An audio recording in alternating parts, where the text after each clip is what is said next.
শিব ঠাকুরের আপন দেশে আইন কানুন সর্বনেশে।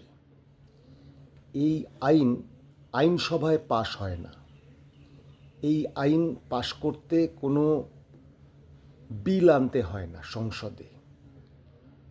ওটা দিল্লির শাহেনশাদের মনমর্জি মতো তাদের পোষ্য গানুষ কুমার যেটা করে থাকেন।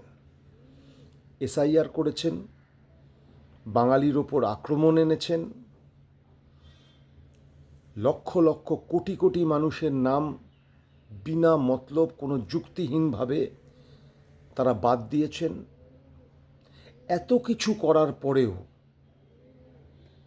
বিজেপি বাবুরা সুনিশ্চিত নন তাদের বাংলা দখলের যে পরিকল্পনা সেটা সফল হবে না।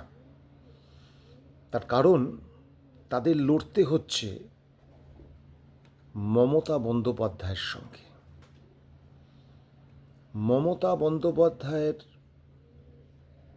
যে রাজনৈতিক অভিব্যক্তি, তার যে ধার ভার, কোনোটাতেই বঙ্গ বিজেপি তো বটেই, দিল্লিবাবুরা এসেও সমান সমান হতে পারছেন না। অতএব তাকে নির্বাচনী প্রচারণা থেকেই বাদ দিয়ে দাও, এটা দাবি। গানুষ কুমার সুনিশ্চিতভাবে সে দাবি পূরণের লক্ষ্যে এগোবেন, এটা আমরা জানি, বুঝতে পারছি।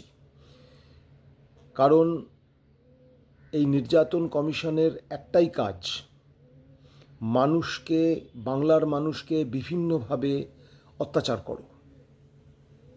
ওরা ভাবছেন নির্বাচনী প্রচারণা থেকে মমতা বন্দ্যোপাধ্যায়কে বার করে দিলেই ওদের কাঙ্ক্ষিত জয় রাস্তাটা খুলে যাবে। আরও ভুল করবেন বন্ধু। এসআইআর করে তো গলা জলে ডুবে আছেন, নাক জল ছুঁই ছুঁই।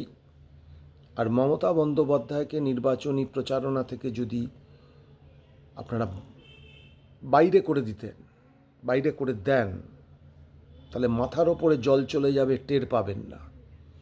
খুব দায়িত্ব নিয়ে বলছি, বাঙালি সিদ্ধান্ত নিয়েছে ভোট আপনাদের দেবে না, ভোট আপনাদের দেবে না। এটা নিশ্চিতভাবে জেনে নিন।